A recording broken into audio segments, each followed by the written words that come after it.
Here, yeah, we're not done yet. Okay, so where do you want that to Probably just under there. Well, Okay, so it's contacting the town attorney regarding the municipal agreement. Yeah.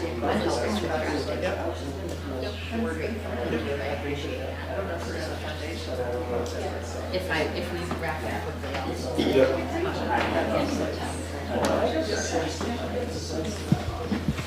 You had a chance?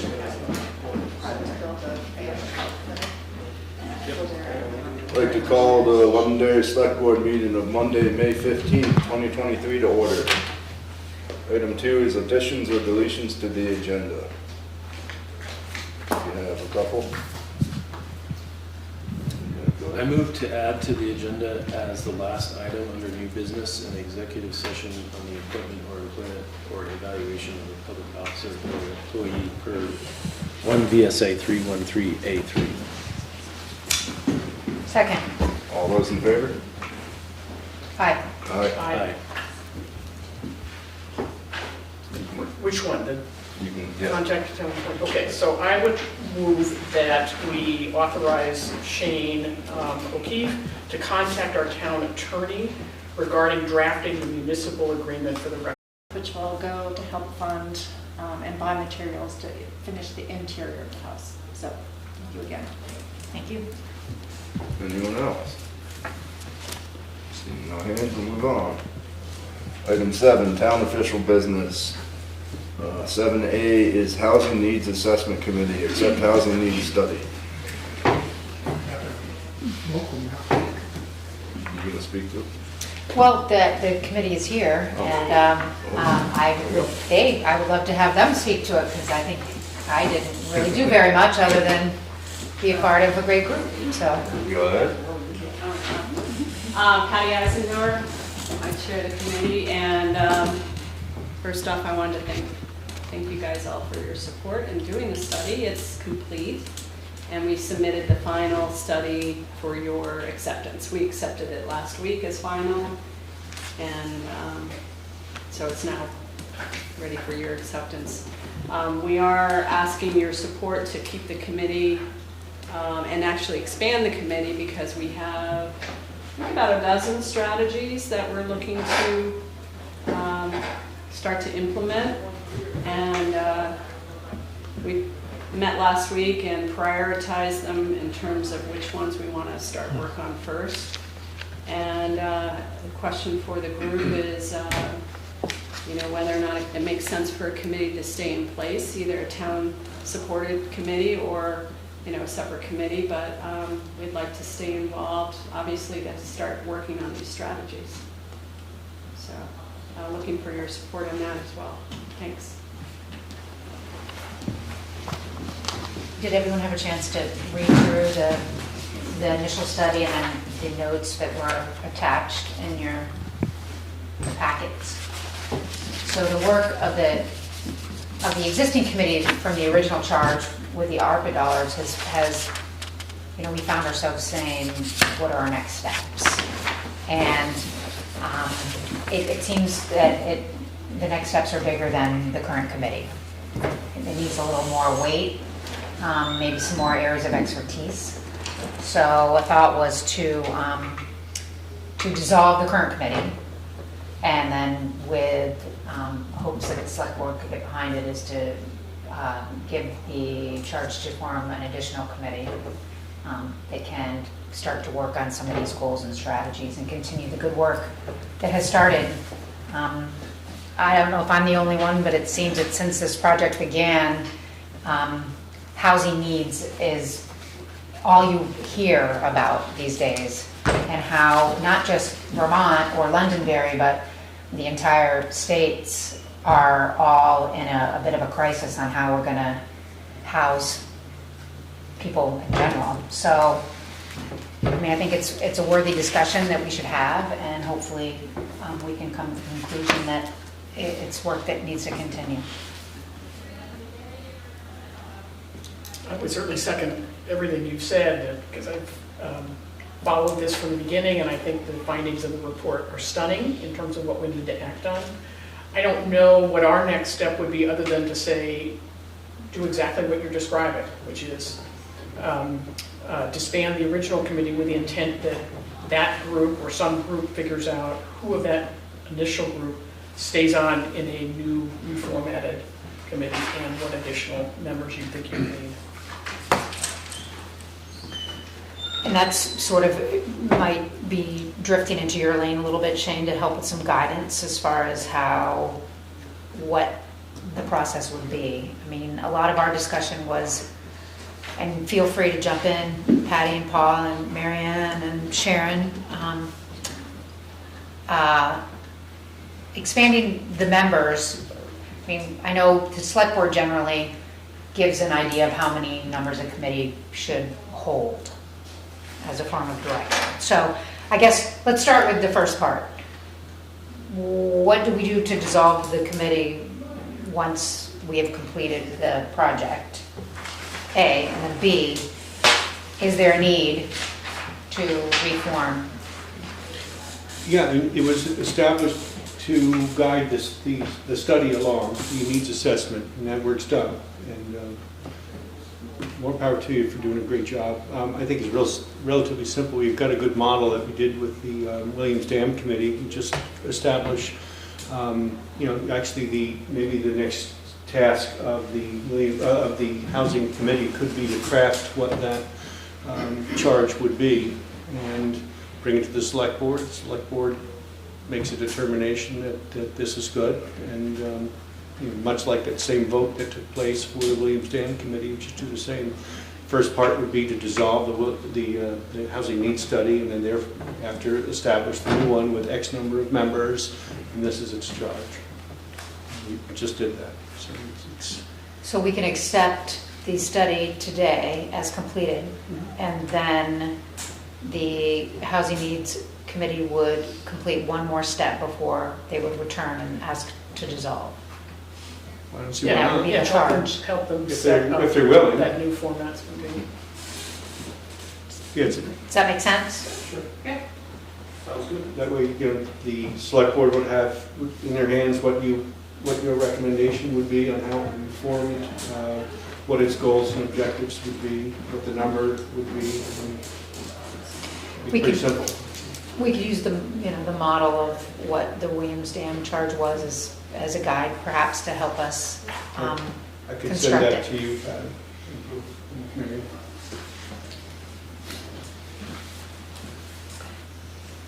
But don't have them dissolve until they set up. Correct. Who you want on that committee and what you expect Thank it you. to do. You're still whole today. Yeah. Everybody has to come to work tomorrow. And I'd spoken with Tom, because what was really exciting about this study and what came from it is that we got information from a lot of the mountain towns. So, with Tom's permission and of course with Shane's, we're going to send this study to the chairs of all the select boards of the towns who maybe don't have this data at their fingertips. So perhaps this might allow us to open up an opportunity to collaborate with the surrounding towns and maybe have a little more strength in trying to get some things accomplished. So. Do we need to do a motion on that, Shane? For which part? Sending out the study to the other. I'm happy to do it. Yeah. Just want to make sure on procedure. I have a quick question. If we were to, we're looking to bring on maybe some more expertise for some specific strategies, and that expertise may not be in Londonderry, would that be an issue for if we formed a broader committee that maybe included representatives from, for example, Weston per se? There's no requirement that everybody, there's no requirement that you're a town resident. For committee work. Correct. Thank you. And anyone can make the motion. I move to accept the housing needs study and to thank the members of the housing needs study committee for their efforts to bring this important information to the community. Second. All those in favor? Aye. Aye. Thank you all for the work. We will go to the next agenda, so I guess we still have some work to do. Yay! Moving on to 7B, Planning Commission Monthly Update.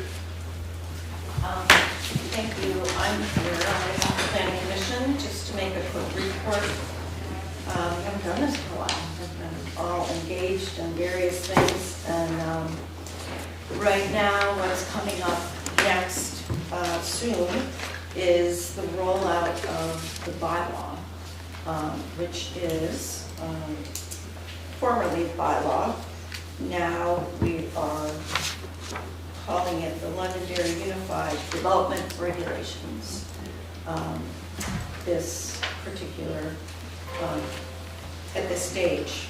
And the public hearings start with the Planning Commission, and we have chosen June 12th at 7 p.m. At the town office as the date, time, and place for our first hearing.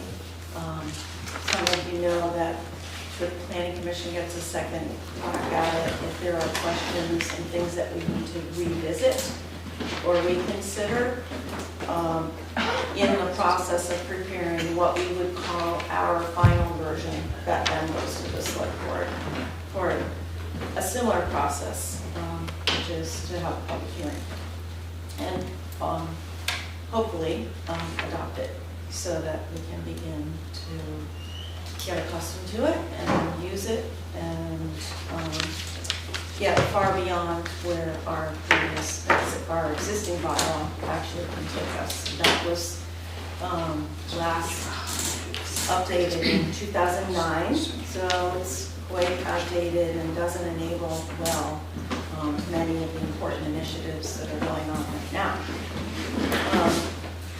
So our consultant will be here to present and walk us through questions and other things to consider that people want to talk about, and we hope you'll attend. And the document looks like this. There are copies in the town office. We'll be able to get it online. I think by the end of this week we'll have all of those notes put together. And it does come with, someone asked about whether there's a sort of a synopsis of what it contains. At the front end of the document, that's where you can do sort of the quick read. Are there any questions on that? On this one? Okay. Let's see, what else do I want to say? I think it's just, it's an interesting realization how so many things that are going on right now tie together. And in addition to the bylaw changes, helping enable different lot sizes, various things, it will help housing, the wastewater. We've got the master plan for the North Village kind of done and ready to go to second stage. We applied for and got a grant to proceed with the same study in the South Village, so we have this information for both villages that we're working on. But that should wrap up in probably next year. We're in the early process now, just trying to retain, I guess, our consultant from the North Village project for the master plan, and as a good way to carry forward without spending a whole lot of time introducing some of our endeavors. On that, we got a waiver from the state to work with the same consultant without having to go out to bid. Yeah. It's a limited dollar amount anyway, you don't have to worry about the dollars and cents of it so much. Good. I think that's all I have unless anyone has any questions. Sharon, is anyone from the Planning Commission interested in sitting on the Williams Dam Committee and the ex officio status? Yes, there is one person who's expressed interest. And we haven't done, I don't know what we have to do to get that message to the select board. Technically, the commission has to vote to appoint someone, but if you know who that person's going to be, the committee's going to meet again in 2 weeks. So if you don't have a meeting between now and then, they can always be at the meeting. If the commission can't appoint someone in time for the next meeting, Well, we could have a special meeting perhaps for that, but I otherwise it don't know if wouldn't be in our. it's a non-voting position anyway, so Okay. it So doesn't matter too much. I could say, Heather Stevenson, who is on the planning commission, I spoke with her today, and she is interested and will consider appointment, but she cannot make meetings until after 4 o'clock in the day. So Their meetings will Perfect. be 4:30. 4:30. I heard 4:30 and I came in, so that was good news to me. So I'll just leave you with that. She's interested and will. Great. And we can take that further at the next meeting, or maybe we'll make a decision. All right. Thank you. Welcome, thank you. Moving on to 7C, Board of Listers, approve extension of filing. Just to say, hey, we have this in place, kind of thing. Sounds like it makes sense. Anyone care to make that motion? I move to approve the Board of Listers' request for an extension for filing the Town of Londonderry's 2023 grand list by the Director of the Vermont Department of Taxes, Division of Property Valuation and Review. Second. All those in favor? Aye. Aye.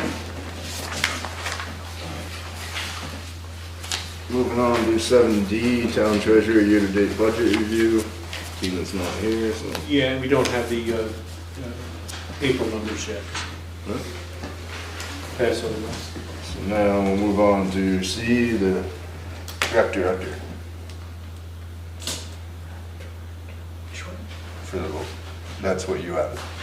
Oh, here you go, excuse me. So, as Kelly was informing me, we need to have a motion so that our staff member, Shane, can contact our town attorney regarding a draft of that municipal agreement. I think it's for Kelly to contact. Maybe it's Kelly. Yes. Maybe it's Kelly, It was- right, okay. Yeah. That's my motion. Do we have a second? Second. All those in favor? Aye. Aye. And now we'll do 7D, which is consider one Londonderry proposal for improvements to former Ginsert barn site. Is that 8? Move it up. We moved it. Moved 11D up Actually, to, wouldn't it be? Oh, we're still under 7. Yeah, we just moved it up. So they didn't have to stay here all night. Oh, okay. Okay. I'm Marlene Boyaner. Nice to meet those of you I haven't met before. And I'm here with Mimi Lyons, Cindy Gubb, and Mark Wright. And we are part of the One Londonderry group. We're on the subcommittee from the Main Street group. So that's where we fit into the picture. This is a project that we undertook because we thought it's something that we can do while we have a lot of other bigger projects in the works, like wastewater and everything else that the town is looking at. And we thought there's a nice opportunity here to make improvements to the town-owned property and show people that we'd like to make improvements to the town and that we think we can do it in a way that maintains the town character and the integrity of what we're trying to hold on to as a town. So The property we're talking about, and I believe you all have the proposal in your packet, is the northeast corner of Route 111, next to the mill pond. So we're not proposing to touch anything on the water side of the mill pond, but it's the current grass area inside the property. And it's an area that we all drive by all the time, and I have to say, as we've started to look at it, it really became evident to us when we stand inside the property and look at it. It's really a lovely property, and it's not something you know when you drive by. But we were all struck by it, I'd say individually, that we're standing there and saying, this really is a nice property and very pleasant to be on. And so the proposal we have is to make some improvements to make it a place that people would like to come and visit. A couple of things before we get into the design of it. We think that our proposal aligns well with the town plan, with the Stevens master plan. We think we fit with the proposed bylaws. We took a look at the allowable use direction from the state. We think we're fine there. And we also took into account the wetland considerations. We met with Rebecca Chalmers, which Shane, you had suggested we do last year. And we think everything we're proposing is fine. We're really not touching the wetlands, and everything is within setback guidelines. We're respecting right-of-ways. So we think we have our arms around all that, and Mimi will go into some more detail on that. So the objectives for this are to make the property more desirable for people to come and want to be in and just be with people in the property. To increase the curb appeal coming into Londonderry. It's, we come in from Chester and from Weston, and we see it as a nice gateway. And we also see it as a nice message to send to people that we care about Londonderry, and we think there are things we can do to show it as a place that we care about. So we're drawing attention to the new development in the area. We've been in touch with the coffee barn owners, which again Mimi will talk to, and we see doing this as a mutually supportive endeavor. And then large in our minds was to do this with minimal ongoing maintenance costs. So we're very conscious of how are we going to maintain this, how are we going to pay for it, and so on. And I will come back to the costs and how we're proposing to pay for it after we go through the design. So with that, I'm going to ask Mimi to present the design, and then I'll come back and talk to the other things. And while she's doing that, I have a slightly enhanced version of the design that's in your packet. So I'll just hand those out, and Mimi can explain just a couple of enhancements to make it more interesting. So.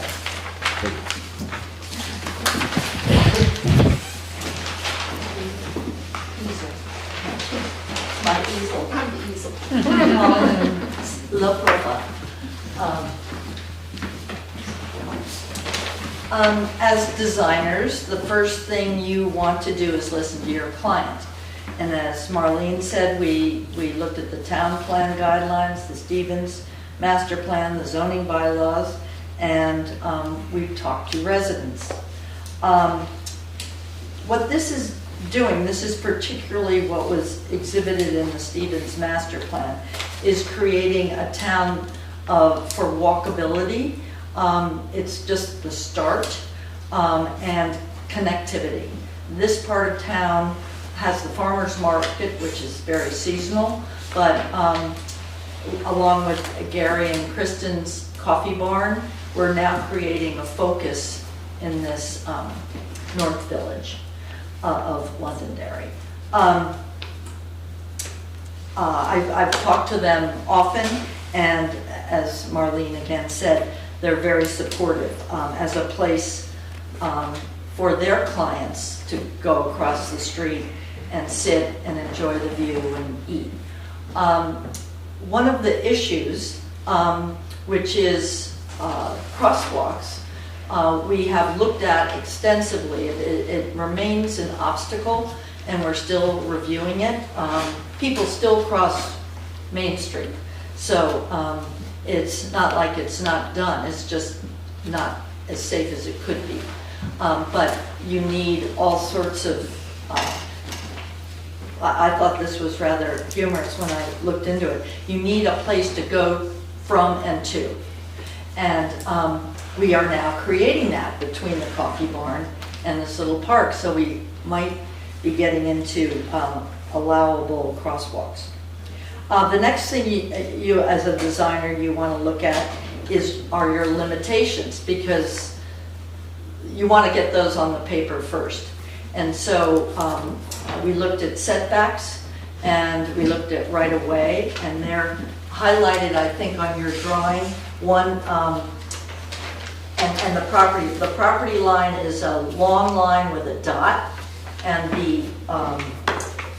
the right-of-way is a longer dash, and the setback, the property line is a small dash, and the, Which is just that one. oh no, that's, the setback is the small dash, sorry. The property line is the long line and the dot. But they're all on there. Measured from the center line, Mark and I got out and measured it from the middle of the road, and I even adjusted it to be more than was required, just to play it safe. The focal point, so the next challenge was finding a plot plan, of which there was none on several investigative searches. But finally, Will Goodwin dug into the archives and found a scaled drawing for me.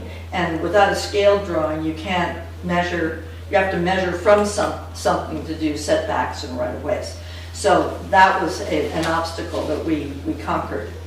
And then the purpose, and Marlene sort of articulated, but the committee identified our purpose is to design something that is simple, low maintenance, but dynamic, so people will want to go there. And when you sit in the middle, there's views almost 360 degrees. So we thought that a circle, which is within a square, is sort of a nice design format. So the focal point of the design is this circle, which in the center of it, there are 3 stone monoliths of varying height, around which there's a pea stone path with access points radiating out. And then there are benches around the circle, similar to the ones that are on the Williams Park side of the road. So we're keeping the consistency of that aesthetic. And then outside of that, there's a very simple planted border of a geranium, which is a hardy perennial and requires very little maintenance. And popping up seasonally will be some allium bulb blossoms, which will be sort of playful. I don't know at this point whether we want to encourage children climbing on the monoliths for safety reasons, but that was one of the things that Gary and Kristen and I and the rest of the committee talked about, was having some place for kids to play. So in order to protect any sort of activity in this area, we put a hedge that is on the setback line. Is on the property line. And that is inside of the right-of-way. And then the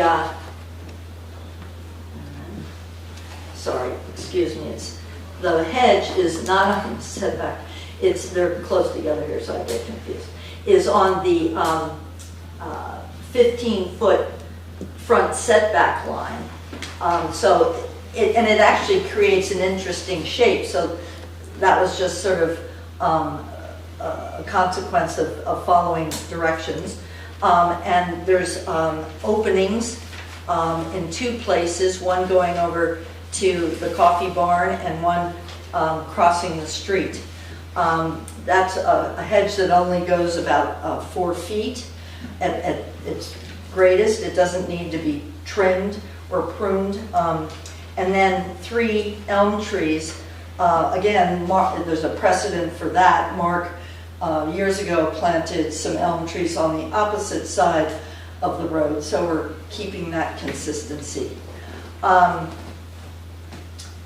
Let's see, okay. So then along the bulwark here, which is that wooden construction on the mill pond, there's a very low evergreen yew hedge, which just sort of softens that line. And in the far corner, there's a horizontally growth habit crabapple tree, which eventually you'll be able to sit under for shade. And there's also 3 more similar seeding stones there. And the remaining corner has 3 evergreens of varying heights that can be decorated in the winter and the sort of the holiday season over in this corner. So the blue is the mill pond, and these are the 2 roadways that are in gray. I'm trying to think about that. I don't think so. I have one thing I wanted to point out to you. That wall, the flood wall there, it's owned by the state, and they have a 15-foot right-of-way off of that wall as well. Yes. So anything with it next to that wall has to be approved by V-Trans. Oh, okay. We did take into consideration there's a 50-foot setback from the water's edge to the edge of our central design, but Yeah. so we have to Where get it's 15 V-Trans. foot from that wall. Okay. There's V-Trans right away. So we'll do that, and we'll do the tree. We'll ask them for if we can modify for that. Thank you. So V-Trans owns that wall? Yep. Is that right? And they have it right away. I believe it's 15 feet. I'm not. We didn't know that. It seemed like it was wider than what was against the roadway, wasn't it, when you talked to him? Yeah, I can't remember what he said. I don't remember either. 15 foot comes to mind, but I'm not positive. I think it's 25. it's effectively wider because it doesn't include, if this road right away is from the center of the road, then Yeah. the actual right away is less. But over here, there's no road, so it Yeah. encompasses more Yeah. soil, I guess. We have a plant list, and we thought eventually it'd be nice to do sort of plant signage, so people coming there will know what the plant material is. I mean, I could spout out all the Latin names, but. The minute taker says, please don't. I think I'll just mention that they're, Mimi and Mark chose drought-tolerant plants, easy to maintain. The focus is, we know that we'll need to water to establish them, but then the idea is that they should be basically self-maintained, maybe a little cleanup every year, but something we think is manageable. So just on costs on this, Mark has done a cut of the estimate for the plants, the quantities, the selection, and estimates out at about 17,000. We haven't costed yet stones, and we want to see what we can get, but also what we'll have to pay for. So we are earmarking a budget. We think we would need 30,000 for the whole project, which includes 5,000 for maintenance for 5 years. So we haven't put maintenance forever, which we have to deal with. But that's what we're thinking for funding. This is a project that can be implemented in phases, so it doesn't. We wanted to do the plan, have the whole picture, but if we can't raise all the money at once, we can implement it in phases. We'd like to seek funding both through private donations and grants. Some of the grants we want to go for we need to show that there's town support and some money coming in from the community. We're going to find out what form of that money, will be. I know some of the grants want to see crowdfunding. We actually don't want to do crowdfunding. in the community, but we want to see if we can raise it through private contributions, at least to be able to get a match for grants. So that's our starting place for funding. We have to see how successful we can be with that, but that's the approach, and we welcome your feedback on all of this, and especially the approach to funding. For timing, it's going to depend on funding.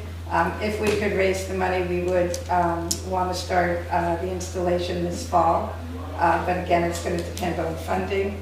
I'm going to have Mimi talk about an idea for the site name. We think we should name the site, and we'll explain why with that. And then just as next steps, we are going to go to the Planning Commission. Sharon only first heard of this on Thursday when I sent her the proposal that you have. And we took this to the One Londonderry steering meeting on Thursday. And we wanted to make sure you're aware of what we're doing. We will take it to the Planning Commission, get their input to it. And then, we're looking for direction of what do you need from us in order to have your support. So we want support from key stakeholders, and we want support from the town. So we're looking for your input on what we need to do to have that. The other next steps, we will check for any infrastructure underground things before we dig anything. We'll figure out our phasing. We will look for some business sponsorships for material sourcing, installation, and maintenance. We want to name it, as we mentioned. We need to find funding. And then we do think we should start to look at work, to do investigative work around traffic calming and crosswalks. That is a long-term thing. One of the things we learned doing this is that you need to have the traffic in order to justify, going forward something like crosswalks. So it's like you have to figure out your sequence here, and but our understanding is V-Trans won't look at that until you can demonstrate the need. And clearly, I think we see the need with the farmers market, which is a certain period of year, but there's more work to do on that. And we think that's a longer term piece of work to do with the town and with other groups, but we also don't think we need to hold off on doing this work ahead of figuring all that out. So I think that covers everything, and I'd like to open it up for questions. And just sorry before questions, I just want to say thank you to Mimi and Mark, because we really benefited from their expertise on this plan. And I think it shows, so thank you. Oh, yes, and Mimi will talk a little bit about the name idea, and then we'll take questions. A name. We're open to any suggestions, but I think it's nice to name a park after a historical place or a historical figure in a town with a rich history. So I went over to the graveyard at Lowell Lake, which used to be where the town of Londonderry was originally sited. And they have markers for about 4 of the Revolutionary War veterans, one of whom was named Edward Aiken. And so then I got out of the library, the town of Londonderry history, and the Aikens were one of the first land grant owners. I mean, they literally sort of started the town. Edward Aiken's grandfather. And so that seems significant. There's ministers. One of the ancestors built a mill and a tavern. I'm not sure it's our mill and our tavern, but they built a mill and a tavern. And so with such a rich history, it could be a school trip. It could, and visitors to the community will learn a little bit about Londonderry if we had some sort of a plaque. I like alliteration, so I sort of lapsed into Aiken Acre. But it could be, because it's catchy and it's sticking in people's mind. But anyway, that's one idea for a name. And we're still doing research on that. But it's sort of, we didn't want to keep calling it Genzer because it's not ultimately going to be that. We don't want it to be remembered as that. Anyway. So we're also happy to take ideas of what people would like to do for names. We could do something with the community. We want to have some good constructive guardrails on that. One of the suggestions from the One Londonderry Steering Committee was that we do some, open it up, but we wanted to have a historical context, like something to keep making it constructive. So anyhow, those are some thoughts. That's all those are at this point. So questions? Well, I would just add, Marlene, that the beautification committee heard the proposal last week as well, and I'm a member of that, and we just thought it was really a great, incredibly well thought out piece of work and a proposal for what I think is a great entranceway to our community. So that group was very supportive. And the One Londonderry Steering Committee, people were quite excited about it also. I would reach out to V-Trans and Yeah. talk to them more, because I know when we were talking about doing the Barton plaque on that side of the road, they weren't too keen on people crossing right there. So they should definitely be brought in. Yeah, on that, they will not allow for a crosswalk unless there are sidewalks that are handicap accessible on either side. Right. So in order to do that on either Route 100 or Route 11, that is a major project. Right, I And- understand that. Right, Yeah. and that kind of leads me to thinking about long-term maintenance and what the real management plan is. Is it going to be beautification committee? Is it going to be parks department? Are we leasing it out to this entity that's going to maintain it and insure it? These are just some sort of business questions that I think about. Okay, I think insurance, we probably should have a conversation with you. about Yeah, and you would what's- want it to be a town facility, so therefore, again, we have a parks board, we have a beautification committee, each of which have kind of jurisdiction over things, but there could be others, there Right. are other entities as well, just something to think about. Right, so today, the beautification committee, we know doesn't have the capacity or budget for it. So I think if we had the way to deal with that, including the budget for it, then that's something we could talk about with the, and I just joined the beautification committee, by the way. So I think that's something we could talk about, but whoever does it, it has to come with some budget, right? So there is, so again, I mean, we took the 5-year approach. We can talk about a different approach if you'd like to see that. It is a town property, so we'll have to look at, the implications for the town. We did not take it to the Parks Group, and you could direct us to do that. Our feeling is, this was something that nobody was actually saying, we want this, right? Like, we want this under our purview, I'm going to say it that way. So, but if somebody says they'd like it under their purview, we'd be happy to have that discussion. I just know that it's really important to have the plan set and to have all the, Right. so there's no questions once you've cut the ribbon, now what do you do? You don't want that to happen. Right. And if I could, just looking at the plan, setbacks really only deal with buildings and other structures. And I know that lower types of things like benches may not be subject to setbacks. So I don't know if you've constricted yourself too much on the site. Is there something to think about? Talking to Rebecca, she Chalmers? had Rebecca Chalmers, she had setbacks from the water, like 50 feet from the water.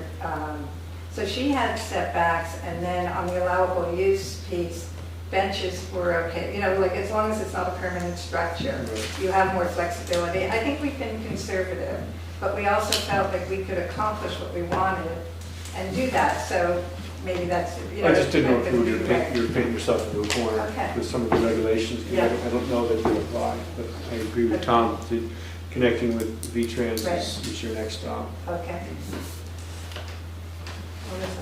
I have a question. Sorry. I'm sorry. Do you want to go first, Paul? Go first. Okay. Tom makes the Oh, call. Tom does. Sorry, well, I was just being polite. You had your hand I think that this is exciting. I think that it's the spark that I talked about when we started going down the road with the Main Street plan, and that, you know, the coffee barn is a spark, and you start to get these little tiny things happening, and that's when the real improvements take place. And yes, the devils are always in the details. Like, the details are gonna, but don't let them stop us from moving forward. We're all smart, capable people.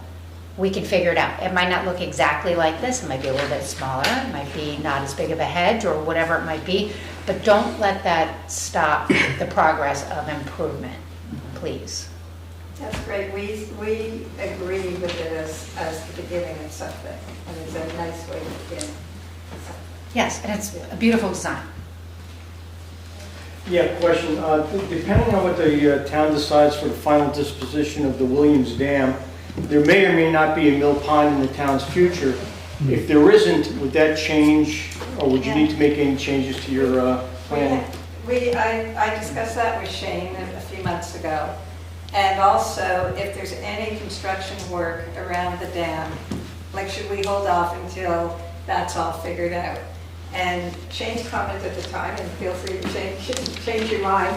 I know what it was, but... Your comment at the time was you have, if there's construction and equipment, you wouldn't be parking it there. You would be using the facility further east on 11 for equipment, like to park it while there's construction going on, and that you thought it didn't need to hold up what we were thinking of doing.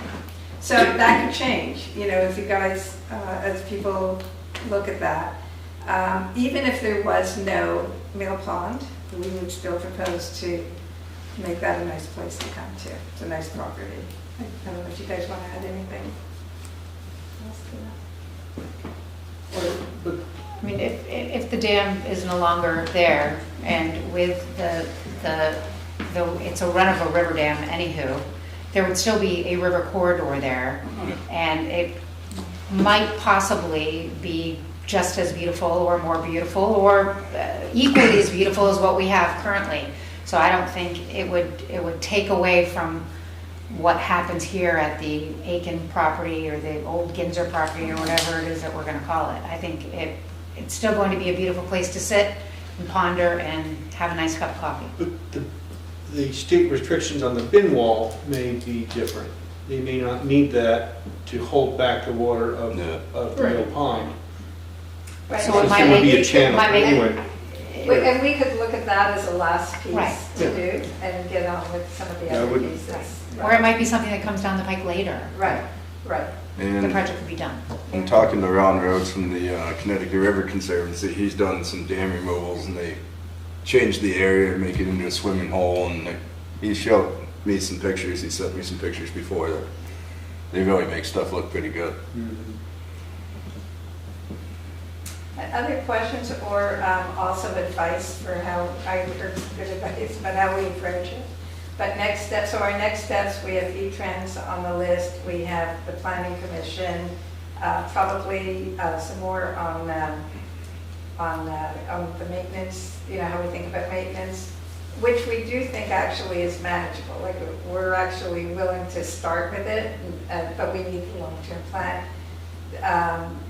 But what about, like, in terms of parks, beautification? I know we could have a discussion. It's going to be a budget and people question, not a willingness, right? I think budget and people.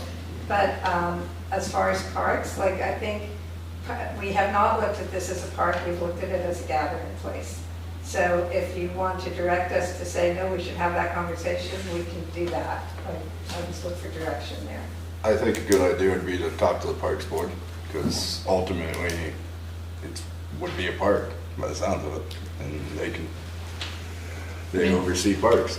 They have a budget, so there's that. They have that going for them, and they have a committee that's already put together. They manage the site across the street. What's that? They manage Memorial Park. And We I didn't know- want to burden them Williams. further, but I think at this point, it is a good idea to. Williams Park's one. Yeah, I mean, they might be be excited. I mean, I certainly think they should be folded in somehow. Is there, this might be a question for Shane too, about the, I don't know if it's something that's written into the deed. Is there anything specific to the way that the town acquired the land? We went That- through the deed, and that led us to the allowable use guidelines that Cindy made available to us. So we've gone through the I deed. know that came up And before. that, and we think that we're meeting all those. Yeah, there are restrictions on the use of the site as to the ownership. I have no idea. I mean, They wouldn't now say, that- like- I'm sure the town can't sell it, Yeah, I don't Right. think so. but we could, if we needed to lease it. and Turning it into a could. park is not a prohibited. No, I think that's probably a goal of the And the original. pathways are all permeable surfaces, all keystone, so. So can I ask, for my education, from a support standpoint, so if we talk to V-Trans, when we go through planning commission, we talk to parks and we get wherever that all leads us to, we then want to be able to proceed and go and start grant work and make requests for both funding and grants. What do we need to do to come back? Like, I'm assuming we need to come back to the select board, have approval, like, for sure when we go out for grants, we want to be able to say the town supports us, right? So just looking further ahead, we can fill in the steps in between, but then what? Do we come back? We come back to the select board? Well, can we say today that we endorse your work to date and that we encourage you to Do all those things. do all these other Right. things, and then maybe come back for one more conversation about it? But you could, Right, that one you could say, at least you presented to us, we didn't say stop, right. we said keep poking forward with it, and I did put together a recommended motion, and obviously it could be changed if you prefer, but it's at the bottom of page 3. yep. Should we try that? What does it say? About to find out. Do you want me to read it as if I was moving it?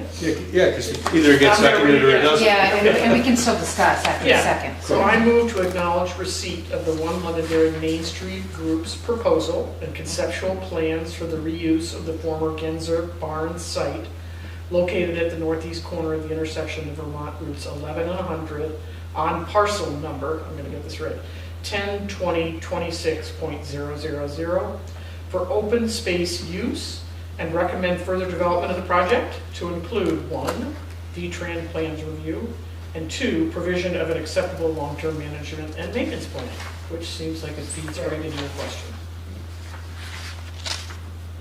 Second. That sounds good. All those in favor? Aye.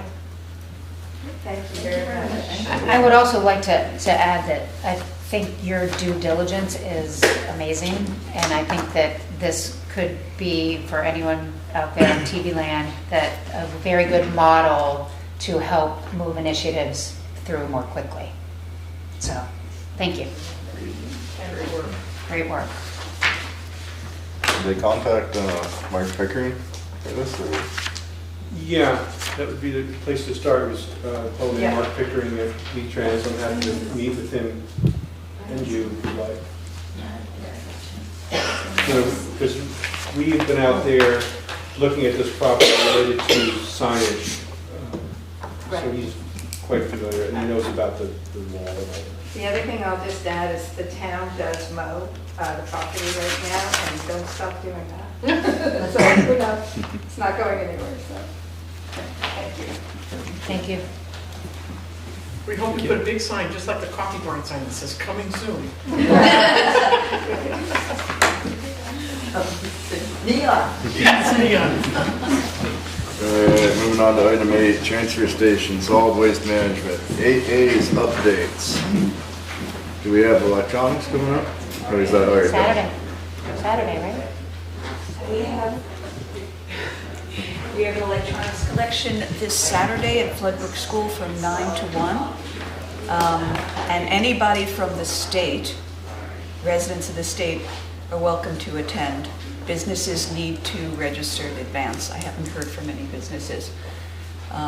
Because it's a extended producer responsibility program, there is legislation in place that allows us to do this without charging people. We used to charge $5 an item before the legislation was passed. So yes, so bring your stuff. Jim isn't here, but he started working on the shed at the transfer station. He doesn't feeling well, so he's hoping that he could resume work tomorrow. All the materials are there. He's gathered them. He's kept in great touch with everybody concerned. M&T Bank has agreed to sponsor a shredding event, which is, yeah, great. So I don't have any details yet. It's hard because the local person has to get in touch with the people at the regional offices. So I don't have a date yet. I don't have the particulars yet, but I'll keep you apprised of when I get those. You have a hazardous waste collection coming up soon too, right? June 3rd, hazardous waste at Floodbrook, and only the 5 towns of the Londonderry Solid Waste Group can attend that because it's the residents and businesses of those 5 towns that pay for that collection. You may have said this, Esther, electronics is at Floodbrook too? Yeah, and the both flyers are on the website and advertised in several different places.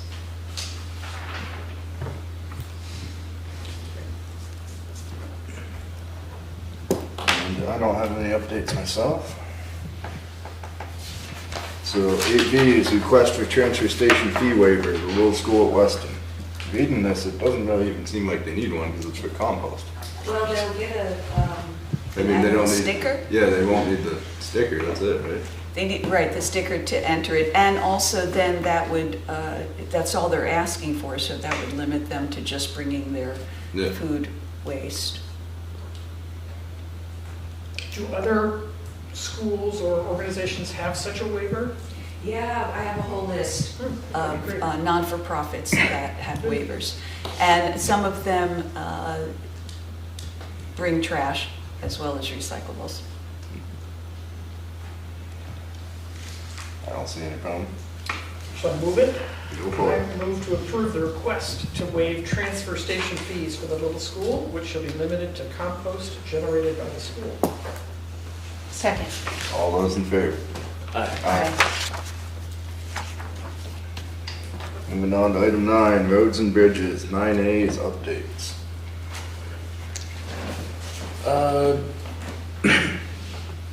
New employee is getting readapted to the equipment, and hopefully they'll be in full swing here again. But it's been a little bit of a transition, going smoothly though. So, also coming up on the agenda, I guess, is the summer work plan, paving, bids, sand. On the schedule for June 5th meeting would be discuss which roads you would want to be paving, so that we can go out to bid thereafter. And then we'll have bids. I'm going to go out to bid this week for sand, and then I guess deal with the next issue also. Yep. You ready to move on to the next one? Yep, that's about it. So Taylor, you're saying that we would see the road crew summer plan at the next meeting? We'll talk about that, right? Oh, okay, sorry. It is on the agenda, yeah. So 9B is review road crew summer work plan. So, I had gone back and forth a little bit with Josh about some of the details, and with some minor technical difficulties and also just timing, didn't quite get it together. But I did actually forward copies of it to the board just to review before the next meeting. I did that at the beginning of this meeting, so check your inbox after for next time. Sorry for the lack of organization for this particular timing, but that'll be coming up. The work plan is typically not a lot different than previous years, but there is a separate list of specific goals and tasks. Just areas for ditching and graveling and culverts specifically, and then a lot of the usual stuff, obviously mowing and brush and just the sort of annual tasks that they continue to do. So we'll talk about that again. We'll come back to this next meeting. Moving on to 9C, consider annual purchase of calcium chloride / magnesium. Dust control.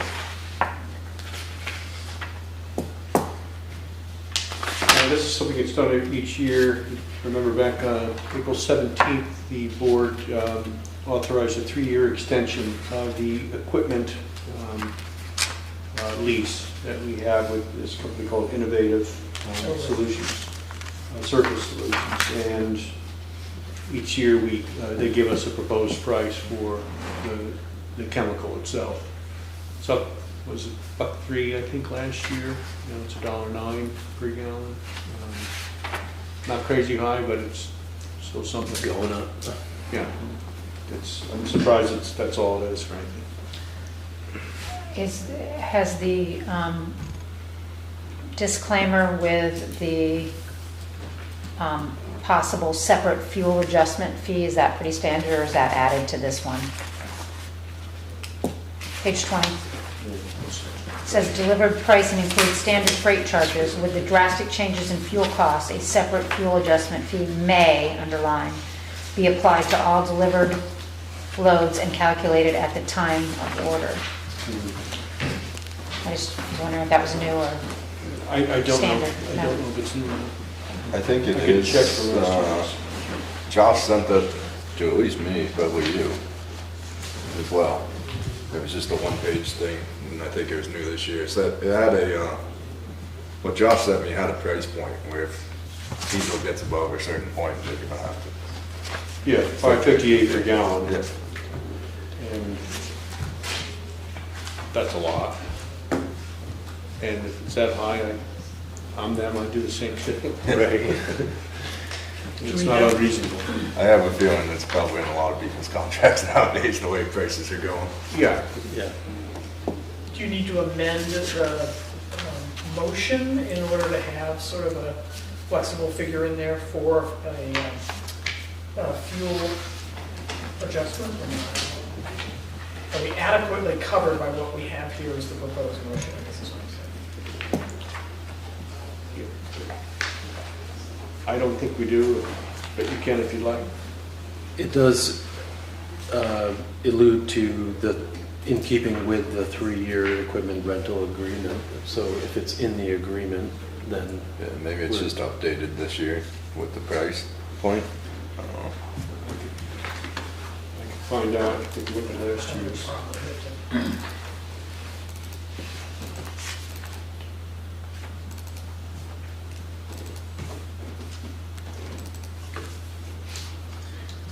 And I think, I mean, how many loads is it delivered? It's only like 3, man? I When think does that it's take? 5,000 gallons? Yeah. Those big Something I was tanker thinking. trucks? I So- don't know what they bring in, honestly. Never been. Even down if there. they, Dropped it off. yeah, even if they charged extra, it would be minimal because they're literally making those It's not many. 3 trips a year. Right, not to say that it might not be significant, but it's limited to that, I guess. Yeah. I'd say it's either 3 or 6 trips. It's just easy to be a little Can't be much. suspicious with, moving targets. That's all. Well, Why if not it- just say, we're going to charge you $1.11, and then not put that little clause in there? Like, it just seems a little. Well, I think Shane did say that it was when fuel reaches a certain dollar amount. Yeah, So, it says that, it's $5.58, I don't think Yeah, anyone would so- do that. I I mean, They just put. I mean, it's fine until it's not. Yeah, exactly. I mean, what are you gonna do? Well, we don't have a whole lot of, Choice, because there are other vendors, right? yeah. Yeah. Sure, I mean, I can Yeah, speak my let's piece move and on. We still should move along. order it soon, before prices go up. yeah. Alright. Well, and we have, I just did check, and it is not in last year's. Well, it's not, okay. So was the credit card payments maybe subject to a surcharge? Was that in last year's too, or no? I mean, I don't know that we pay by credit card, so it probably doesn't matter, but. I don't think we paid a credit card. They probably added it this year because last year they got hit pretty hard.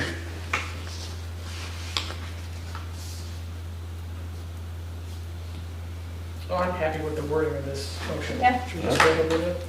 yep. I'll read it. In keeping with the 3-year equipment rental agreement with Innovative Surface Solutions authorized by the board on April 17, 2023, and its minimum annual supply purchase of 12,500 gallons of the product, I move to accept the proposed unit cost of $1.09 per gallon for magnesium chloride and authorize the town administrator to execute any documents necessary for this purchase on behalf of the town. Second. All those in favor? Aye. Moving on to 9D, consider hiring Wyndham Regional Commission for municipal project management services for Spring Hill Road culvert replacement. One of the requirements of the Transportation Alternatives Grant that we received, that was $300,000, is that we have a municipal project manager for this.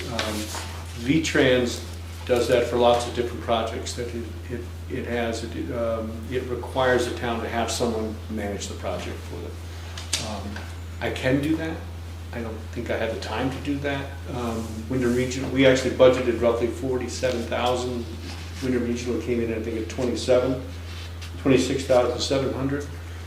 So it's a pretty good value, and they do the project soup to nuts and work with us on it. But they take care of all the grant management, all that, and working with them has always been a pleasure because they're just easy to work with, and they're a talented crew. I think we ought to do it. It's covered by the grant. We will still have to raise additional funds for this project in the end, because I think I mentioned that the all-in cost was estimated at $833,000. We've got almost $500,000 worth of grants, but we're going to need more. Yeah. So anyway, but it's a requirement that we have a municipal project manager. Some people choose not to go with the Regional Planning Commission, and they'll hire in normally it's an engineer who would do it, but Wyndham Regionals, they've got the proper personnel to do it. I wonder, like, someone like Ever Hammond or something, I mean, he would probably be more money in the end to manage a project that Yeah, you're size. paying an engineer, Yeah. it's on salary, and it's Right. not a particularly high salary. It's not engineering rates. Right.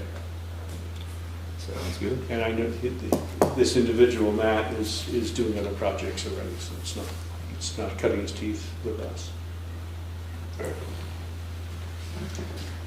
I would move to approve the hiring of the Wyndham Regional Commission to provide municipal project management services for the state-funded Spring Hill Road culvert replacement project at an estimated cost of $26,700, subject to concurrence of the Vermont Agency of Transportation. Secondly, authorize the town administrator to seek V-Trans approval of this municipal project manager selection. And thirdly, authorize the town administrator to execute a consultant services contract with the Wyndham Regional Commission that meets V-Trans requirements after review by the town attorney. Second. All those in favor? Aye. Aye.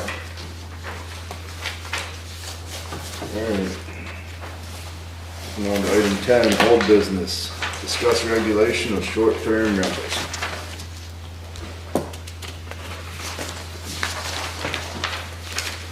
Shane reached out to a couple towns. Yeah, I was able to spend some time on the phone with town manager of Woodstock, as well as the interim planner and select board member in Killington who runs their program. We also reached out, actually on our behalf, NIMRIC, the folks who are going to be working on our municipal research study, was watching our meeting and saw that we were discussing short-term rentals and put us in connection with folks in Plymouth. And they are a little bit ahead of us, have probably a very similar number, just based upon their location. And so I've not followed through on that, but we have a connection now, so we can do that. But anyway, with Woodstock, just ballpark, they estimate roughly between 70 and 80 short-term rentals, which is less than what we claim here. They say that about 40 of them are actually complying. Most of the intake and fees, stuff like that, comes through the administrative assistant to the town manager. But in general, the fire chief there is a paid fire chief. He takes care of the program. He does the follow-through and enforcement and all that sort of thing. They don't spend a whole lot of time on enforcement because it's just not prioritized, because he's the fire chief and he's got fire safety issues to be dealing with. Their fee is $200, but the fine is the same amount. So people are just choosing to wait for the fine and not deal with the upfront payment. Makes sense. You know, I mean, you're getting slapped once, right? Right, so no matter what, you're gonna pay You're gonna get $200, smacked. why go through the trouble? With, anyway, you're rolling the dice. They have a 1% local option tax, but that goes to economic development there. They don't direct it in this direction here. What else? They are looking into a study. Actually, they want to do a moratorium on new short-term rentals in order to do a study to determine the numbers and kind of what we've already done, which is interesting. I figured that Woodstock would be a little bit further ahead, but they haven't been. It's mostly a village thing. There's a town and a village there. It's mostly concentrated on village and not so much a town-wide issue. So they're trying to, they're trying to discourage short-term rentals in favor of housing for folks. So that's where they are. Killington, on the other hand, has between 600 and 700 short-term rentals. And they are, right now, the person who was managing it is now in Chester as their zoning administrator. So he's a person we should call quickly, because our ordinance proposal is from Chester. Right. And there's a person who was doing it in a big way in Killington, so he's our next call. Most of what they do is based upon septic systems. Because they're sort of grandfathered under local review of septic systems, they match the permit with the septic systems very easily. So that's what they're doing.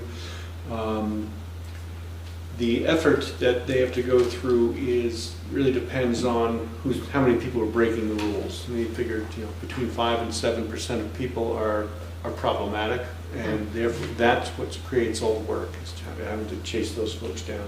They do use a software called GovOS, and that's this software program seeks out and finds all the short-term rentals, reports them in, and they get paid on a per find basis. So they get paid that way. I don't know the costs, and we didn't get into it. Registration is $300 per year for them. A lot of work in the beginning, to get it up going, and then he was thinking 20 to 25 hours per week. He estimated for us having to do it, based upon our numbers to begin with, 20 to 25 hours per week. And then it becomes automatic eventually. So that's some of the information I got. Do they but have also, 1%? they don't use their 1% on short-term rentals. That they don't do. Also, it's because they started regulating it before the more recent statutory changes. Theirs is actually in their zoning bylaw. And which is kind of a pain because enforcement under zoning is you give them a 7-day notice and you have to go to court and it's only $200 a day, which does add up. But so that's kind of how they do it there. How much do they charge for infraction, or because it's under their zoning laws, it's more difficult to? Yeah, zoning law it's $200 a day. Okay. You know, but you have 7 days to cure. Right. So you give them a 7-day notice, and then they'll register within 7 days, and there's no penalty. Mm-hmm. And if they don't, and they don't appeal to the zoning board of DRB, then you have to go to court to collect. Mm-hmm. The only question is how much. It's not whether or not they're guilty. They admit guilt, they don't appeal. Any word on in-state or out-of-state owners and differences in their regulations? I didn't answer that question. Okay. Cool. Or on-site owner, Right. The conversation of if you have a short-term rental that you're on the property. Right. And how many days out of a year could you use your short-term rental for that? Max number of days, but. Or if they had any restrictions at all for, if they said how much I time. didn't sit down and review Yeah, their regulations. right. There's a lot going on. Yeah. That's good Yeah. intel, though. Yeah, those are a lot of great resources. Yeah, and they're more than willing to keep going if they want. They're really, particularly Killington, super friendly. He's a select board member and he's an interim planner who's running this. I can't believe they have between 600 and 700. Amazing. Well, just take a drive over there sometime, you'll see. I mean, That's there's unbelievable. units everywhere. Well, and I think whether they're legislation or whatever you want to call it, whether they're technically promoting it or not, I would say they're more in favor of short-term rentals as opposed to trying to transform everything I think into they just long-term. understand it's a reality. Right. There's nothing they can do about it. Did either Woodstock or Killington express problems finding housing for workers, particularly at Killington? I didn't ask the question. Hmm. I can't believe they're not having trouble. Well, if they have 700 short-term rentals, where are they housing their They're a staff? big enough organization where they probably have some staff housing, I would imagine. And I assume they operate somewhat like Stratton does and buys up old hotels Yeah, or they may something. bus folks out of Rutland, I don't know. Yeah, I mean, that Didn't would get be, into that. just if we were gonna delve a little deeper, it would be interesting to, because they have that seasonal ski business, or The other- seasonal. Interesting fact from the housing study was that Dover, believe it or not, Mm-hmm. has a very high number of out-of-state owners. So they're going to get less, I think, upset, potentially. And I wonder if Killington has the same phenomenon. They've got a lot of out-of-state owners Who don't vote. who don't vote and who are not there all the time to hear the ruckus, I guess. Right. I mean, Right. Dover It's more opted to- fitting in that yeah. environment. Yeah, Dover yeah, so it opted goes to with the not- downtown. Right, Yeah, yeah. which is Yeah. not- Less conflict because Right. it's not like a Right, party neighborhood. city or something. Yeah. And didn't want to, I think,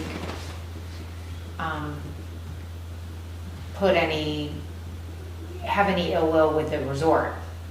The town of Dover didn't want for there to be, bad feelings, Pushback, People are coming to ski and spend money, so if we stop that isn't coming. Yeah. And I sent to Bob Fisher, he'd asked me to follow up with him with an email on the fees. I have not heard back from him. Okay. He had been on vacation. That's- Good so- info. So 20 to 25 hours per week, I think that's Was that to start and then it kind of mellows out a little bit? Yeah,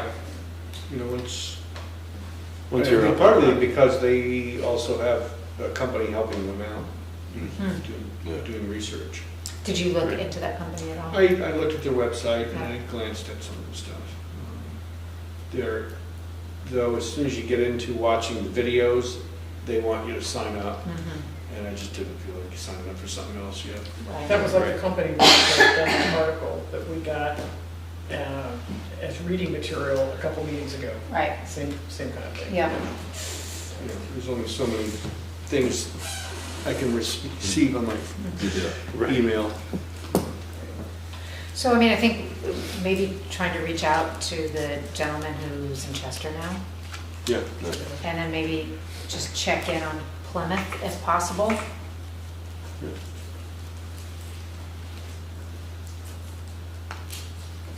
And I think a good question to ask is,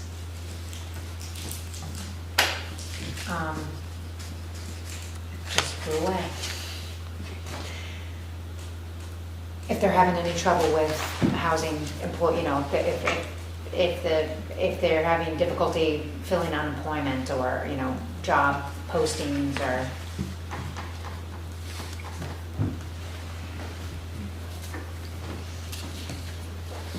Oh, what's Chester been dealing with recently? Well, we've seen that, you know, we've done extensive reporting on it.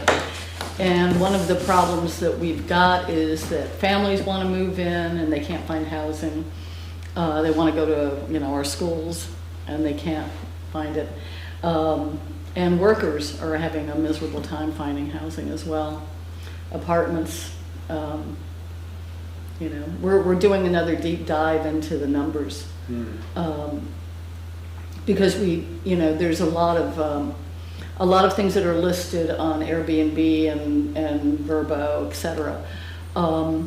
They will list inns as well, but that's not included in the Chester ordinance.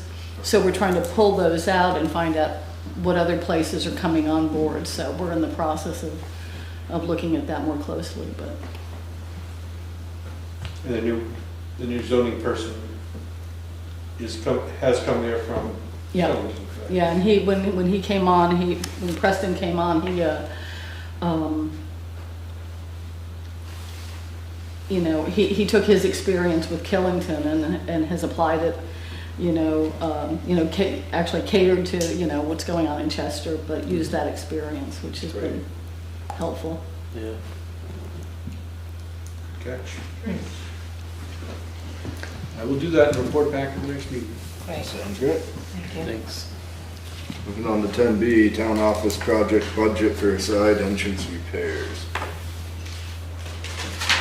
Well, I had some conversations with All Seasons, who is, you know, the company that has been working on the town hall, and they're ready to start the next 2 weeks. But one of their concerns is what happens if they start poking away at all the rot and find that they have to like move the slab, that's where the stairs are, really get inside, and they didn't, you know, what the original contract I put together said $5,000, that's what the board authorized. So I'd like to see if we could extend that to $10,000 if need be, if there are circumstances that warrant that. Because you just never know. And it's not a whole lot of money for what they're looking to do, you know, to really stabilize, deal with the roofing structure, not re-roofing, but the roofing structure there, and the door, and all the rot, which is just open. Yeah, once you dig into it, you can certainly. Yeah, just assuming this can be Pandora's box, and I want to be prepared for that, and not have to, you know, in a pinch, have to wait 2 weeks for a select board meeting. You know, Right. But I'm recommending that anything over that $5,000 mark, I at least have to report to the select board. But, you know, I don't want it to go there, but if it does, we got to deal with it. Keep them going while they're here. Right. So I'm looking at the motion, and it says by allowing an increase of up to 10,000, does that mean 10,000 on top of the 5? No. Or not to exceed? Oh, I would say not to exceed, I'm sorry. That's what I meant. Okay.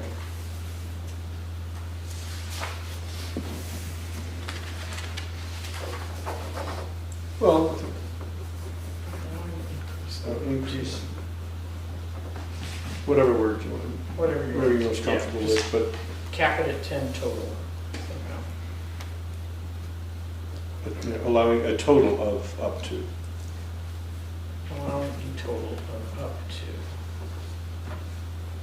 to. I'm happy to move it.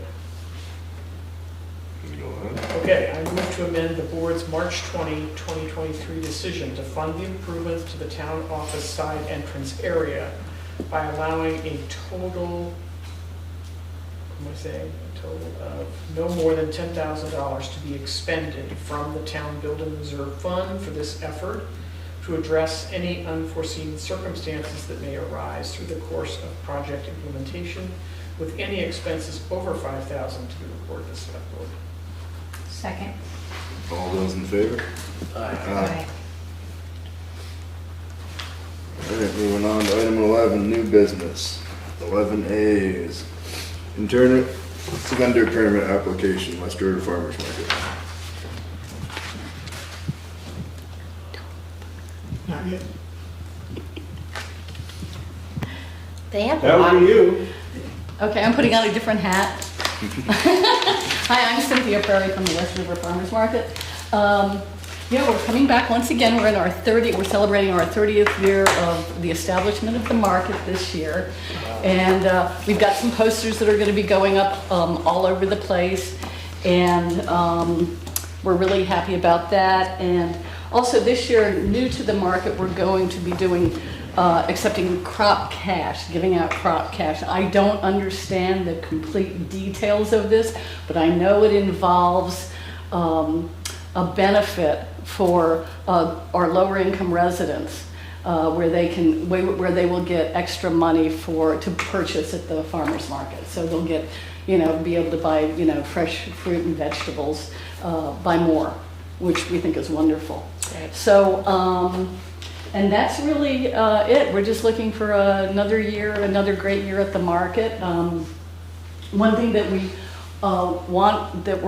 want to do, and I did mention this to the Parks Board, and they seem to think it's a great idea, and that was to put down flat stakes.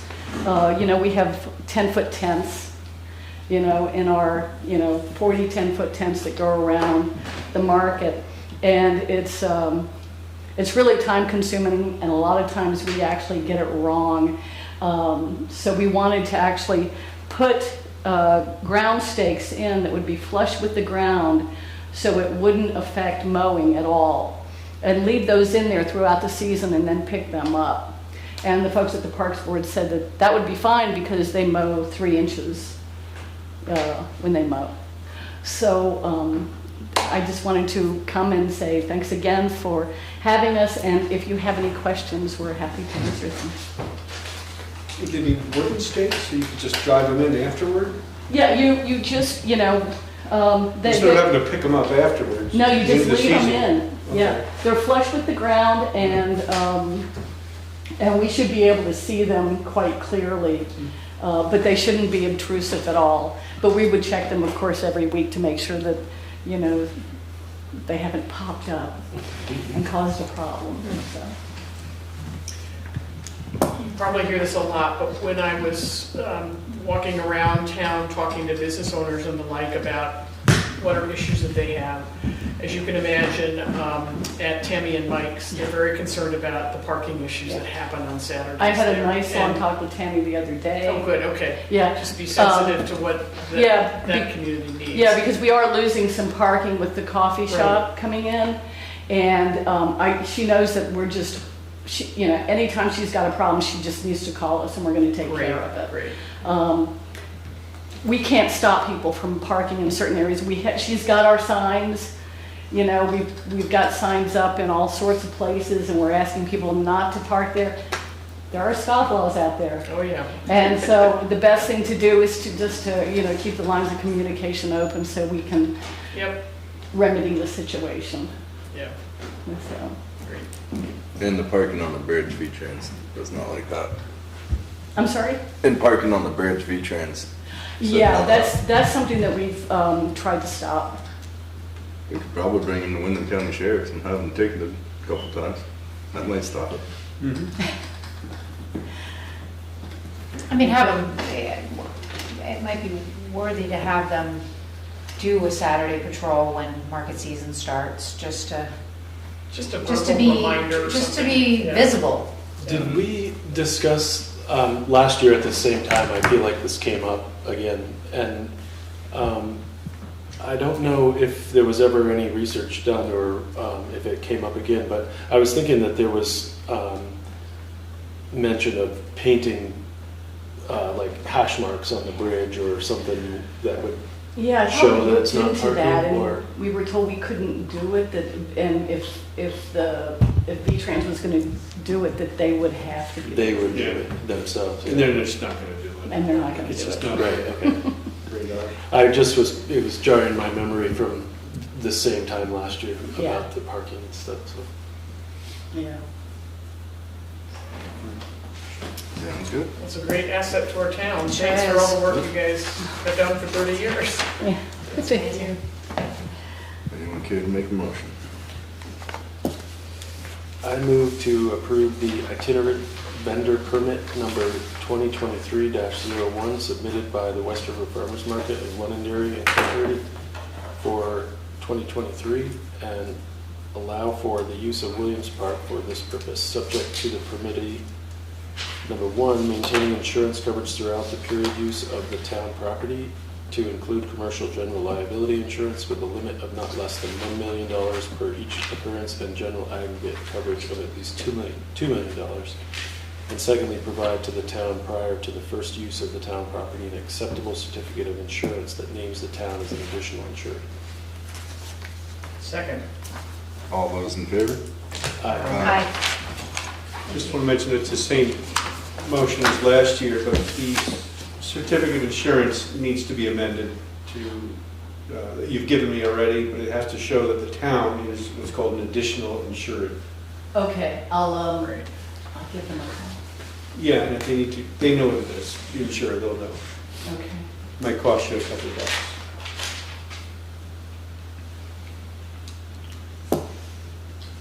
Alright.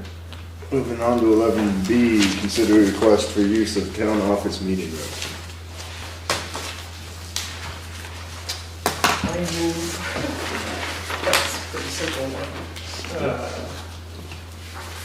I move to authorize the town office meeting room on the afternoon of Tuesday, August 8th, 2023 by the South Londonderry Free Library for summer reading program presentation and to authorize the town administrator to sign the facility use agreement on behalf of the town. Second. All those in favor? Aye. And moving on to 11C, annual appointments, Conservation Commission. I move to reappoint Helen Heyman and Jane McCougler to the Conservation Commission, each for a 4-year term ending May 31, 2027. Second. All those in favor? Aye. And Shane, I had a question, and maybe you've already answered this for Bonnie Johnson. All of the applications for the beautification committee, did you get those? I did, yes. You did. We were not able to put them on here. Remind me what we decided. Right, it didn't make it onto the agenda. Didn't It make really needs to be. Got it. Okay. And so I've already got it teed up for the next meeting. And they can do whatever business they can do. But Yeah, it's just that, like Marlene is not a member until the select board determines that she's a member. But again, what I had sent to Martha some information that consistent with what we've done with other boards and committees is, when we can't figure out who was appointed when, just kind of reload the committee. Yep. Reassign when their terms are, and so it's a Yeah. clean slate. And they're all set, so. Yeah, it's gonna be simple, and then again, part of the reason is just to have some level of order of who's coming and who's going, and if someone wants to go without having to quit, they can do it that way. Thank you. Alright. 11D, discuss schedule for annual employee performance reviews. Well, the idea was to take care of employee, the annuals in June, so that any salary adjustments would be made in effective July. And so I just don't know how the board would like to handle that. you want to have special meetings. In the past, it's been kind of back and forth or sketchy as to evaluations of part-time employees. I think the board should do part-time employees because they're as important as full-timers, and but that means it's a few more people. You know, at the highway department, it's probably just 2 really need to be done now because we just hired someone. In the town office, there's myself, Will, and Jeremiah. The others are elected, so they're not evaluated. And then we have the folks at the transfer station. So it's not that many, but the question is how to make it happen. Add Esther. Yes.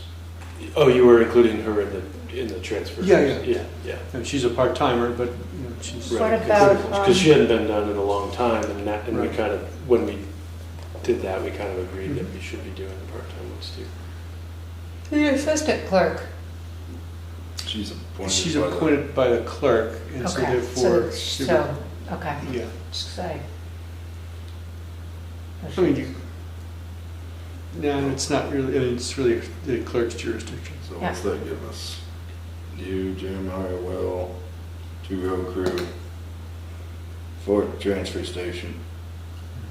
So, It'll be 3 road crew annually, but we only have 2 now, right? Is that what you were saying? yeah. So it'd be 9 people. Mm-hmm. So you could do 3, 3, and 3. You could do everybody at 2 meetings. You could do it at the end of a regular meeting or before a regular meeting. Whatever fits best for your schedules. Seems like we'd have to do, with only 2 meetings in June, we would have to do it additionally. Mm-hmm. Yeah. We're not going to do 9 attached to a regular meeting. No. And what's the format of the evaluation process? Well, Does the employee come in and we discuss with them? it depends on Or the do we employee. huddle by ourselves? Well, They're present. You might want to, depends on if they have a supervisor. You know, not many people do, but, you know, like say with Troy, you would want to discuss that with Josh ahead of time, and then have a sit down, maybe with the 2 of them, or just the one of them. I think we usually do it where we do Troy because you have Josh here, and then do Josh after Troy. Right. So But there's have someone supervisor there also. there's a form Mhm. that the supervisor fills out, Mhm. and we get to see that alongside their previous, Yep. If available, yes. it's nice to have that. Mhm. So we have some side-bys, Yep. so we can look at what, and we encourage them at their last evaluation, if they're an employee that's been with us, to set some goals. Mhm. And so that gives us a chance to, you know, see that they've met the goals, that they're still moving forward. Yep. And it helps to have that a little bit ahead of time if that's possible, like maybe a day or 2 ahead of time, so that we're not coming into the meeting. It seems to, it's clunkier if we get it right then.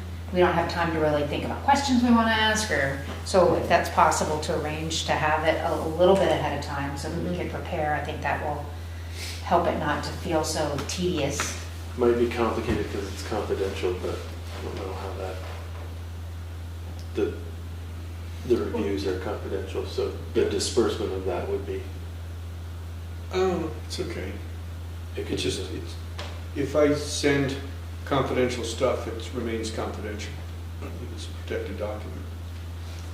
But I'm thinking about, like I say, with Will, you might want to have the DRB as well as the Planning Commission weigh in. And then with Jeremiah, the listers should weigh in.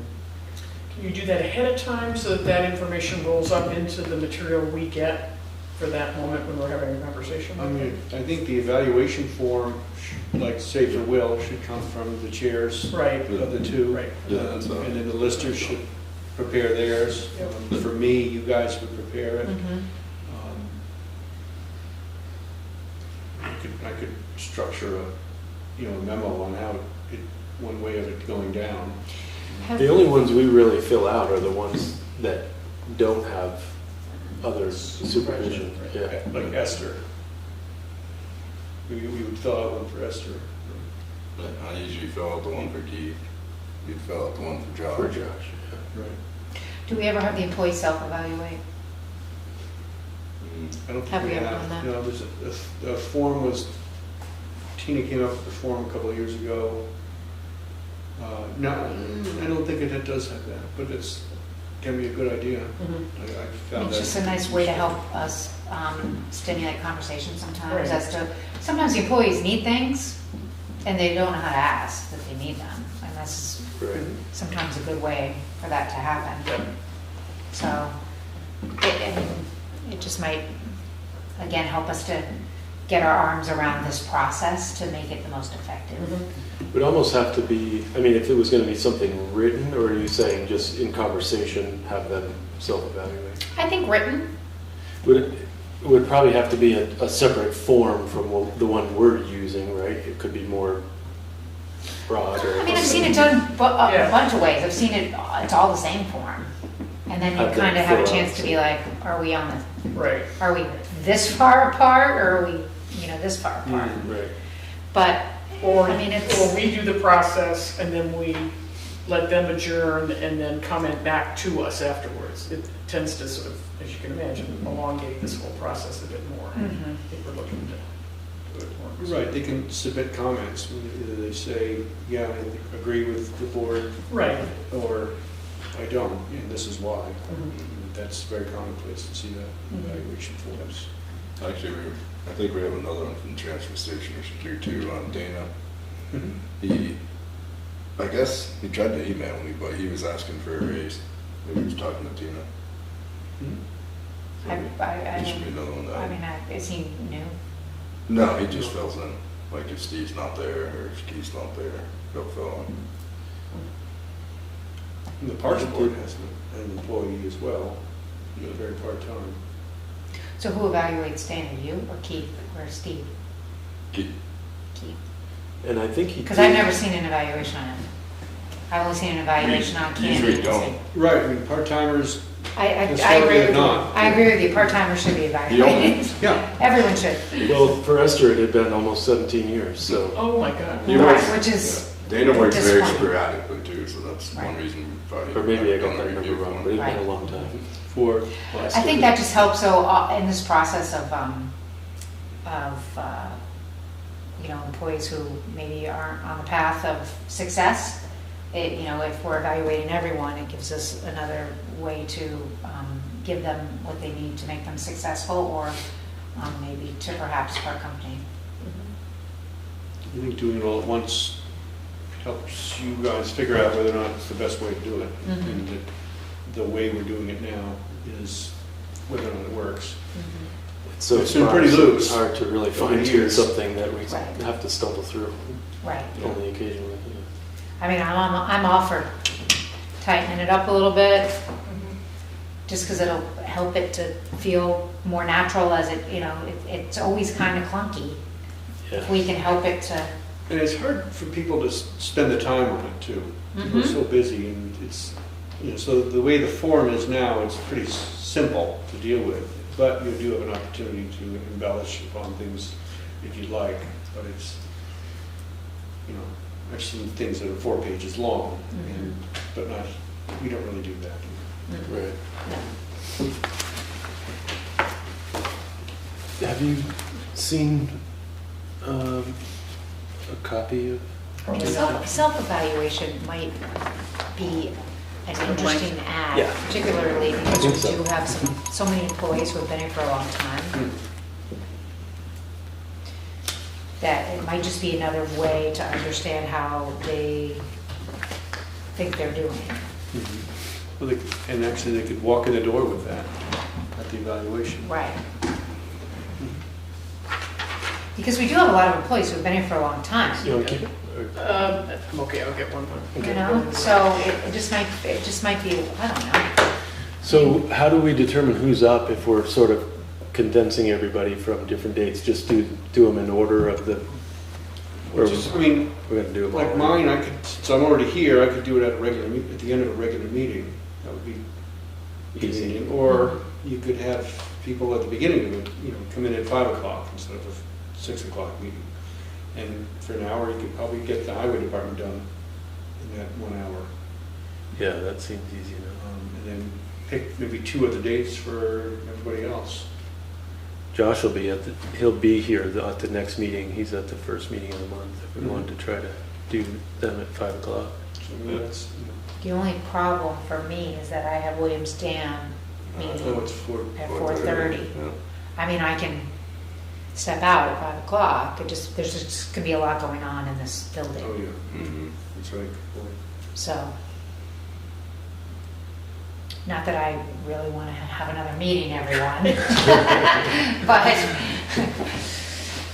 Well, you know, if a meeting of another board-selected committee is meeting at a time that doesn't work well for the select board, you can always ask them to actually to determine that they must meet at a different time.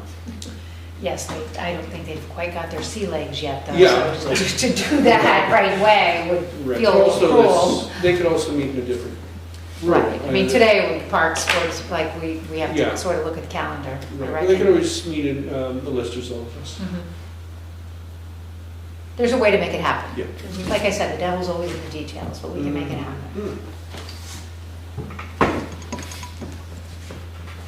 So do we want to plan on highway crew and you, Shane, at the next meeting? Sure. What do you guys think about that? So that would be, you get 3 done of 9 Yeah. at the next meeting. Yeah. We can do the highway crew first, do Shane at the end. Sure. Does that make sense? Yep. If the timing is better from 5 o'clock, or if we were going to if you wanted it to be after, if we did it at 5:30, we could do 1 ahead of time and 2 after. I mean, that's going to be hard for the It's a long day for those guys. We do it- I would just step away at 5 o'clock, you know. If we do it at like 5:20, we should be I'm able to get both an of those officio guys done. anywho, so I'm okay with stepping away at 5 o'clock to do the evaluation. I would have half an hour with them. Is that the same model we'll do for the other 2 meetings, where you'll step away from meetings, or just this one time? Whatever you all think, I was just, But I think Well, it makes I'm sense to have a special meeting. Yeah, we're gonna have to have at least You- a special meeting. Yeah. because we only have 2 meetings in June. We so can't that do them all Potentially it might be tacked on. 6 Oh, I people, see, we have yeah, 9. 3, 3, 3, yeah. So, I mean, do Well, we have 10, but Dana's pretty quick. He's just asking for a raise for the couple days he does work. but, so how many you transfer? If we include Esther into the transfer station, that's how many? It would be Keith, Candy. Steve, Candy, Esther, and Dana. 5. So 5, so that would be a special meeting, I think. Right? Yeah. Yeah, 'Cause that's the those all most of done. Yeah. So we've got 5, we'll get 3 taken care of at the first June meeting. You have Will and Jeremiah. Do them So that's- before, In then the second meeting, Yeah. the second regular meeting. Does that make sense, maybe? Yep. Do you want to, let's see, I don't think I'm going to be in town for the second regular meeting. What's the date? I'm looking at my calendar right now, so the the second first. regular meeting will be the 19th. I am away, The 5th and the 19th. which is fine. I mean, I'll be here for the highway ones, and if I'm away for Yeah. Jeremiah, I might Right. just miss one, but, or those If- 2, but. If we were planning on a special meeting, we should just consider that the 12th is the planning commission bylaw meeting at 7, Great. so. How about the 26th?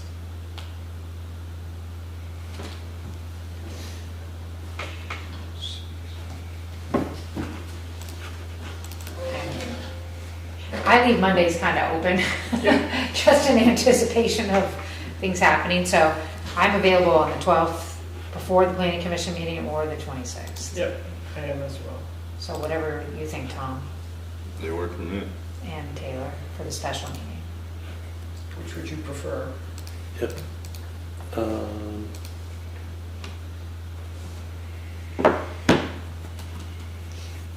Do the 12th? If you did the 12th, could you do it from 5 to 7? Yeah. Might not even be that, or no, It's probably would be 5 it's people. 5 people, yeah, so it probably would Planning be. commission, I think that they're, That's the zoning That's the public zoning, hearing. the public hearing here. at 7. That's what Sharon said tonight. Yeah. Right, I think I was working with her on this, on the notice. And let's see what before we,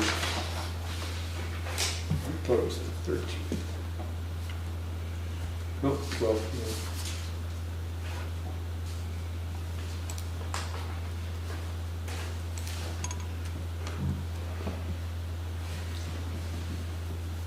Either one can work for me. 26th? Or the 12th? I vote for the 12th just because it's Yeah. not as close to the end of the month and the beginning of the new fiscal year. Sounds good. Is it okay to do it at 5?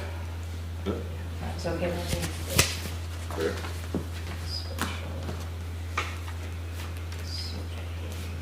So 6.5 is highways and myself. 6.12 is transfer station. 6.19 Jeremiah and Joe. And on the 5th, do we come in earlier? On the 5th, do we come in at 5?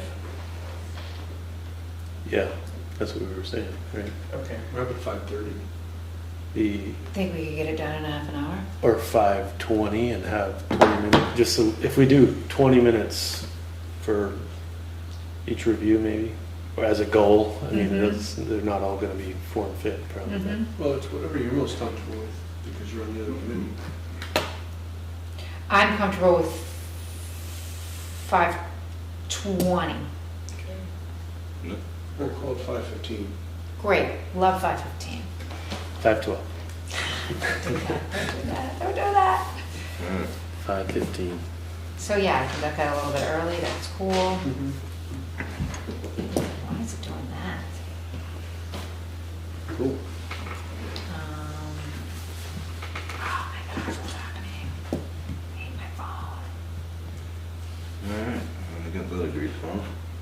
So, 11E is executive session on the appointment or employment or evaluation of a public officer or employee per 1 VSA 313A3. I move to enter executive session to consider the evaluation of a town officer pursuant to Title I VSA Section 313A3 and invite Shane O'Keefe to attend the executive session. Second. All those in favor? Aye. Aye. Uh, may I-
Okay, so Is this I trust live you, or is it Bruce. just tape?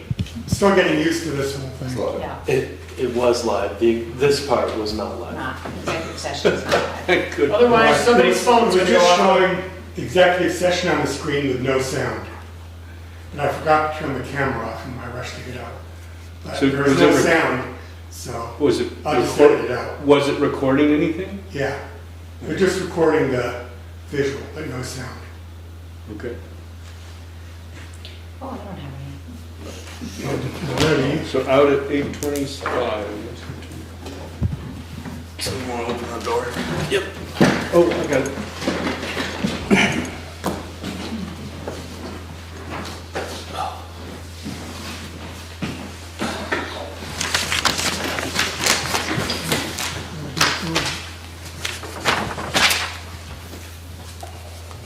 Out of executive session? Yep. I move to acknowledge receipt of Gail Mann's letter of resignation from the Village Wastewater Committee and respectfully decline to accept it and encourage her to stay a member of this important committee. Second. All those in favor? Aye. Aye. Last one. Motion to adjourn. Second. All those in favor? Aye. Aye.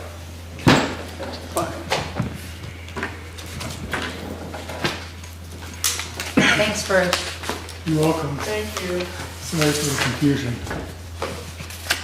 Yeah, me too. Well, that'd have been something. That's fine. You know what? I'm a good girl. Leave paperwork behind. Thank you. We'd be finding out how big.